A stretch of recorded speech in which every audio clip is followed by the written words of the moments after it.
लेकिन उससे पहले कुछ और सब्जेक्ट्स के इम्तिहान का सिलसिला शुरू हो चुका है। तो इस चीज़ से आपको फ़ायदा उठाते हुए सबसे पहले ये काम करना है कि आप यूट्यूब पर चले जाइए और वहाँ पे आप देखिए कि जो सब्जेक्ट्स के एग्ज़ाम हो चुके हैं, उनमें फर्स्ट पेपर में किस किस्म के सवालात पूछे गए हैं। आपको बहुत सारे चैनल पे इस तरह के वीडियोज़ मिल जाएँगे, जो वो बता देते हैं कि उन सब्जेक्ट्स के फर्स्ट पेपर में किस तरह के सवालात पूछे गए। चूँकि फर्स्ट पेपर कॉमन पेपर होता है, तो सभी के का जो सिलेबस है सभी सब्जेक्ट्स का वो फर्स्ट पेपर का सेम है, चाहे उर्दू का हो, हिंदी का हो, इस्लामिक स्टडीज़ का हो, हिस्ट्री, ज्योग्राफी या और दीगर सब्जेक्ट्स जो ह्यूमैनिटीज़ एंड लैंग्वेजेस से रिलेटेड हैं, सभी का सिलेबस सेम है। तो इसका फ़ायदा उठाते हुए आपको देखना है जाकर के कि वहाँ क्या पूछा जा रहा है, अभी के इस सेशन में क्या पूछा जा रहा है। रिपीटेशन की उम्मीद तो बिल्कुल भी नहीं होती है, ना के बराबर होती है, लेकिन एक आइडिया आपको मिल जाता है कि किस किस्म के सवालात आ रहे हैं, हायर एजुकेशन से कैसे सवालात आ रहे हैं, रीडिंग कॉम्प्रिहेंशन से कैसे सवालात आ रहे हैं। फिर उसी तरह आप जाकर के देखेंगे teaching aptitude, research aptitude, data interpretation से किस तरह के सवालात आ रहे हैं। तो उसे देखने से आपको एक आइडिया मिल जाएगा कि मुझे अभी किन पोर्शन में, किस यूनिट्स में और सिलेबस के किस हिस्से में फर्स्ट पेपर में अभी और मज़ीद तैयारी करने की ज़रूरत है। अभी आपके पास वक़्त है 1 हफ़्ता, तो आप इस ड्यूरेशन में बहुत अच्छे से इसको टैकल कर सकते हैं। तो ये थी मेरी आज की सबसे पहली बात कि आप फर्स्ट पेपर को हल्के से नहीं लें, क्योंकि जेआरएफ का 30 लाख रुपए का अमाउंट अगर आपको सिक्योर करना है तो उसके लिए तैयारी के साथ साथ बहुत सारी स्ट्रेटेजी की भी ज़रूरत पड़ती है, हिकमत अमली की ज़रूरत पड़ती है। कोई भी जंग हो, कोई भी मिशन हो, कोई भी बड़ा अचीवमेंट हो, वो सिर्फ एफर्ट्स से नहीं जीता जा सकता, उसके पीछे हिकमत अमली लगानी होती है। जैसे कि आप चेस में देख लीजिए, वहाँ पे दिमाग लगाना पड़ता है, या और भी बहुत सारे खेल में दिमाग लगाना पड़ता है। तो यहाँ पे आपको अपने आईक्यू का इस्तेमाल करते हुए जाके देखना है कि वो कौन से क्वेश्चन है जिससे आज के डेट में, यानी अभी 2025 में सवालात पूछे जा रहे हैं और अभी वक्त है, आप उनको अच्छे से देख लीजिए। और फर्स्ट पेपर में लापरवाही नहीं करेंगे। अगर आप फर्स्ट पेपर में लापरवाही करते हैं तो इसका अंजाम आपका बेहतर नहीं होगा। तो reading comprehension, data interpretation, higher education और टीचिंग एप्टीट्यूड, रिसर्च एप्टीट्यूड, ये वो चीज़ें हैं जिसमें आप अपने आईक्यू से बहुत अच्छा स्कोर ला सकते हैं। तो इसको इग्नोर नहीं करना है, इसको आपको जाके देखना है। दूसरी बात जो मैं आपको अपने सिलेबस उर्दू के बारे में बताना चाहता हूँ कि इसमें बहुत सारे मेरे फ्रेंड्स ऐसे हैं जो कश्मकश में रहते हैं और वो ये सोचते हैं कि सिर्फ हम चंद किताबें ही पढ़ के जेआरएफ हासिल कर लें। दोस्तों, मैं नहीं कहता कि आप सिर्फ चंद किताबें पढ़ के जेआरएफ नहीं कर सकते। अगर अल्लाह ताला ने आपको वो ज़हन दिया है, वो इंटेलिजेंस, वो आईक्यू दिया है हाई लेवल का, तो आप कर सकते हैं, लेकिन सभी एक जैसे नहीं होते हैं। तो मैं जनरली उमूमी तौर पे ऐसे स्टूडेंट से बात करना चाहता हूँ जो जिनका आईक्यू बहुत ज़्यादा हाई नहीं है, जो एवरेज स्टूडेंट्स हैं, उनसे मैं कहना चाहता हूँ कि आप उनके चक्करों में ना पड़े जो सिर्फ इंटरव्यू में आके ये कहते हैं कि मैंने चंद किताबें पढ़ी या सिर्फ 2 घंटे पढ़ के मेरा जेआरएफ हो गया। बल्कि आपको मेरी स्ट्रेटेजी अपनानी पड़ेगी। मैं आपको बताने जा रहा हूँ कि आपने जो भी किताबें, गाइड बुक्स आपने ली हैं या जो भी आपने पढ़ा है, उसके साथ-साथ सिलेबस में जो छोटे-छोटे सेगमेंट्स हैं, जो स्टीव जॉब्स जो एप्पल के फाउंडर हैं, उनका जो एक 15 मिनट की जो तकरीर है, स्पीच है, वो पूरी दुनिया में मशहूर है। उन्होंने अपनी तकरीर में एक जुमला कहा था, कनेक्टिंग द डॉट्स। तो वो कनेक्टिंग द डॉट्स, जो छोटे-छोटे नुक्ते हैं, उन नुक्तों का इत्तिसाल को बना करके ही इंसान की जो ज़िंदगी होती है वो कामयाबी की तरफ जाती है। तो आपके सिलेबस में जो चीज़ें आपने तैयारी की हैं, वो छोटे-छोटे डॉट्स हैं। अब वक़्त है कि उनको कनेक्ट करना है। अगर आपने उन छोटे-छोटे डॉट्स को कनेक्ट कर लिया तो यकीनन कामयाबी आपके कदमों में होगी। तो चलिए कनेक्टिंग द डॉट्स का ये सेगमेंट शुरू करते हैं। तो सबसे पहले आप जानते हैं कि आपके सिलेबस में कुछ मुकम्मल किताबें हैं और उसके अलावा कुछ ऐसी चीज़ें हैं जो छोटी हैं, जैसे कि सौदा का कसीदा है, तज़हीक़ रोज़गार। क्या आपने वो पढ़ा? अगर आपने नहीं पढ़ा है, आप सिर्फ ये सोच रहे हैं कि हमने उसका कोई खुलासा या चंद अशार कहीं से पढ़ लिया तो मेरा काम हो जाएगा, तो आप गलतफहमी के शिकार हैं। मैं आपको मशवरा देता हूँ कि आप तज़हीक रोज़गार या ज़ह नशात अगर कीजिए उसे तहरीर, ये जो कसीदे हैं आप उसको डायरेक्टली जाकर के पढ़ें और उसमें जो मुश्किल अल्फाज हैं उसको आप हल करें, क्योंकि उर्दू के सिलेबस में लास्ट में आपके 5 से 10 क्वेश्चन रीडिंग कॉम्प्रिहेंशन के आते हैं, उर्दू वाले में भी।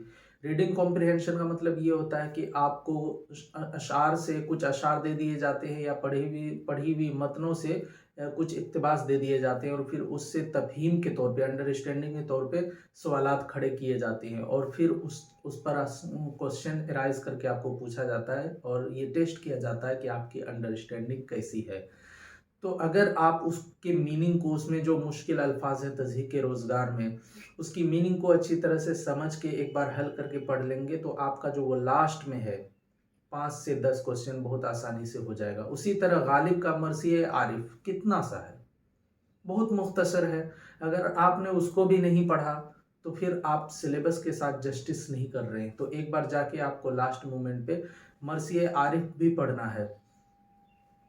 उसी तरह से जमील मजहरी का जो मरसिया है मिजराब शहादत है ना, जुम्बिश से मेरे खामे अफसू तराज की, तो ये भी बहुत तवील नहीं है, यानी पूरी किताब के कंपैरिजन में देखें तो बहुत तवील तो है नहीं, बहुत लेंदी नहीं है। तो इसे भी आपको मुकम्मल तौर से पढ़ना है। और यही जो कनेक्टिंग द डॉट्स है, छोटी छोटी चीज़ें, छोटे छोटे नुक्ते, इसका इत्तिसाल कैसे होगा, इसको आपको इस तरह से मिला करके पढ़ना है।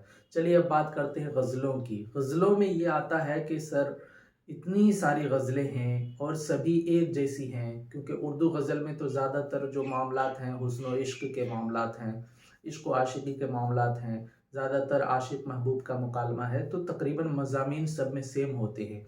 तो एक ही सब्जेक्ट मैटर की चीज़ों को याद रखना थोड़ा मुश्किल होता है और यकीनन ये चैलेंजिंग है भी। तो आपका ये सवाल जायज़ है कि सर इसको हम कैसे पढ़ें, तो इसके बारे में मैं आपको बताना चाहूँगा कि जो गज़लों का मामला है वो तो है दुश्वार, लेकिन उसका एक तरीका है। आप यूं कर सकते हैं कि सभी गज़लों के मक्ता को, क्योंकि मक्ते में ज़्यादातर तखल्लुस का इस्तेमाल होता है, गालिब ने अपना तखल्लुस इस्तेमाल किया, मोमिन ने अपना तखल्लुस इस्तेमाल किया और शहरयार ने सिर्फ नहीं किया है ज़्यादातर गज़लों में। लेकिन जो और दूसरे लोग हैं है ना, शाद अज़ीमाबादी हैं, हसरत मोहानी हैं, आतिश हैं, और फिर उसके बाद आपकी ये जो आयात विजदानी हैं, इनकी वो शाद अज़ीमाबादी और गुले नग़मा शेरी मजमुआ, इसमें आज़म शहरयार का है और इश्क नामा इरफान सिद्दीकी की जो ये गज़लें हैं। तो इसमें आपको क्या करना है कि सभी के मक्ते को लिख लेना है, एक डायरी बना लेनी है। बहुत आसान नहीं होगा, आपके लिए थोड़ा टाइम टेकिंग भी होगा, लेकिन ये काम अगर आप कर लेते हैं तो ये मसला आपका हल हो जाएगा। तो आप ये करें कि जो भी गज़लें आपके निसाब में शामिल हैं, सभी गज़लों के मक्ता को आप एक डायरी में लिख लें और सिर्फ मक्ते याद कर लें। तो फिर जो भी शेर पूछा जाएगा वो मक्ता का शेर नहीं भी हो, तो आपको अगर मक्ता याद है ना, तो आप उसके वज़न पे करके उसको देख लेंगे। मक्ते के वज़न पे करके देख लेंगे कि इसी वज़न पे आ रहा है तो इसका मतलब ये इरफान सिद्दीकी का शेर है, इसी वज़न पे आ रहा है तो इसका मतलब ये यासिराना चंगेज़ी का शेर है। अगर आपने शहरयार के इसमें तो मक्ते नहीं होते, लेकिन आखिरी शेर या पहला शेर आप याद कर लें उनकी गज़लों का भी। उसी तरह आपने मोमिन खान मोमिन का कोई मक्ता याद कर लिया है और उसी गज़ल से कोई दूसरा शेर पूछा जा रहा है, तो उस मक्ते पे वज़न पे आप करके देख लेंगे तो आपको पता चल जाएगा कि ये शेर मोमिन खान मोमिन की गज़ल से है, तो आप उसको आसानी से टिक कर पाएंगे।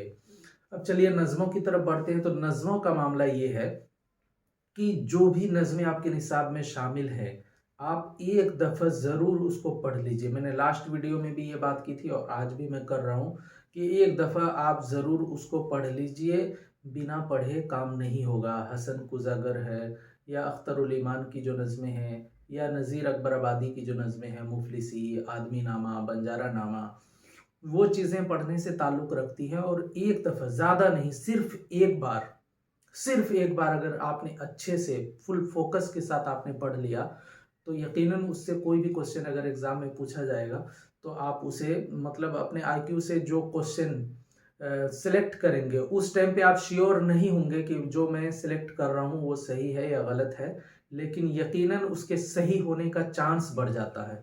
पढ़ने का यही और ऑब्जेक्टिव एग्ज़ाम का यही एक बेनिफिट है कि आप जिस टाइम कोई ऑप्शन चूज़ कर रहे होते हैं वो उस टाइम सही नहीं भी हो तो उसके सही होने का चांस ज़्यादा रहता है क्योंकि आपने वो चीज़ पढ़ी भी है। तो ये वो तमाम कनेक्टिंग द डॉट्स है। उसमें से एक ये भी है कि आपने बिकट कहानी नहीं पढ़ी है तो वो भी मुख्तसर है, एक नशिस्त में पढ़ सकते हैं। 12 महीने के जो तमाम अशार हैं वो सभी अशार को आप पढ़ लीजिए, हर महीने के पहले शेर को याद कर लीजिए और सभी महीने का एक सिनेरियो है उसको अच्छे से रिलेट करके रियल लाइफ में सोचिए कि कोई एक हिज्र की मारी औरत है और वो कैसे अपने गम का इज़हार कर रही है, अपने शौहर से, अपने महबूब से जुदाई का इज़हार कर रही है। सुनो सखियो बिकट मेरी कहानी, भई हूँ इश्क सूं गम सूं दीवानी, न मुझको भूख दिन न नींद राता, बिरह के दर्द सूं सीना पिराता। तो इस तरह से हर महीने का जो माहौल है, वो बहुत बेहतरीन सिनेरियो के साथ अफ़ज़ल पानीपती ने लिखा है, तो आप उसको जा कर के मुकम्मल पढ़ लें। उसी तरह रानी केतकी की कहानी की ख़ुसूसियत ये है कि उसमें अरबी फ़ारसी अशार से अल्फाज से गुरेज किया गया है। ख़ालिस हिंदुस्तानी ज़बान और हिंदुस्तानी लैंग्वेज का इस्तेमाल किया गया है, तो वो भी पढ़ने में बहुत मज़ा आता है और रानी केतकी की जो स्टोरी है वो मुख्तसर है और दिलचस्प है। तो वो एक बार आप पढ़ लीजिए मुकम्मल। और तो ये सारी चीज़ें हैं कनेक्टिंग द डॉट्स। और लास्ट में मैं आपको बताना चाहूँगा कि हर स्टूडेंट एग्ज़ाम की तैयारी के दौरान चाहे वो कुल्लियात अदब पढ़े या कोई दूसरी किताब पढ़े या कोई भी जाकर के प्राइमरी सोर्स से भी पढ़े तो उसका अपना एक पर्सनल नोट ज़रूर होता है। तो आपने जो अपना पर्सनल नोट्स बनाया है लास्ट में आपके लिए ही वो लास्ट रिसोर्ट है, यानी that is the ultimate thing for you. जो आपका पर्सनल नोट है that is the most important thing that is going to help in your examination. तो आप उसको ज़्यादातर रिवाइज कीजिए क्योंकि वो आपका अपना पर्सनल नोट है। उसको लास्ट टाइम पे आप जितना ज़्यादा रिवाइज करेंगे आपको उतना ही उससे हेल्प मिलेगी। और एक सजेशन मैं आपको एग्ज़ाम हॉल के लिए देना चाहूँगा लास्ट में कि देखिए तैयारी आपकी जितनी भी अच्छी हो जाए लेकिन मैटर करता है कि आप एग्ज़ाम में स्क्रीन पे क्या परफॉर्मेंस दे रहे हैं, वही आपके रिज़ल्ट को क्रिएट करता है, जनरेट करता है। तो आपकी तैयारी चाहे जितनी भी अच्छी है, जितनी भी ख़राब है, लेकिन जब आप एग्ज़ाम हॉल में बैठे हैं अपने कंप्यूटर स्क्रीन के सामने माउस लेकर के, तो आपको अपना 100% फोकस देना है उसमें और हर एक क्वेश्चन को जो आप नहीं भी जानते हैं, जिसका जवाब आपको नहीं भी पता है, तो इतना फोकस के साथ आपको क्वेश्चन को सिलेक्ट करना है कि उसके सही होने का चांस ज़्यादा हो जाए। जो मैं हमेशा से कहता हूँ कि ये जो ऑब्जेक्टिव टाइप क्वेश्चन का एक बहुत बड़ा बेनिफिट स्टूडेंट्स के पक्ष में है, स्टूडेंट के हिस्से में है, स्टूडेंट की तरफ है, वो क्या है? यही पॉसिबिलिटी ऑफ बीइंग करेक्ट। जिस क्वेश्चन को आप चूज़ कर रहे हैं उसके सही होने का चांस इतना ज़्यादा हो और इतना फोकस से आप चूज़ करें कि उसके सही होने का चांस बहुत ज़्यादा हो जाए, यानी 70 to 80% उसके सही होने का चांस हो। तो जो क्वेश्चन आपको नहीं भी आता है उसको आपको बहुत बारीकी से पढ़ना है और क्वेश्चन को बहुत ही फोकस के साथ पढ़ के ही आपको सिलेक्ट करना है और सभी क्वेश्चन को आपको बहुत ज़्यादा फोकस के साथ अटेम्प्ट करना है। तो ये थी मेरी आज की वीडियो। उम्मीद करता हूँ कि बाकी वीडियोस की तरह भी ये वीडियो आपको पसंद आएगी। पसंद आई तो लाइक करें, नहीं पसंद आई तो डिसलाइक करें। कमेंट बॉक्स में अपने जज़्बात का इज़हार करें कि ये वीडियो आपको कैसी लगी और मेरी तरफ से सभी स्टूडेंट्स को बेस्ट ऑफ लक। जाइए, go and touch the world और जेआरएफ को अपने हिस्से का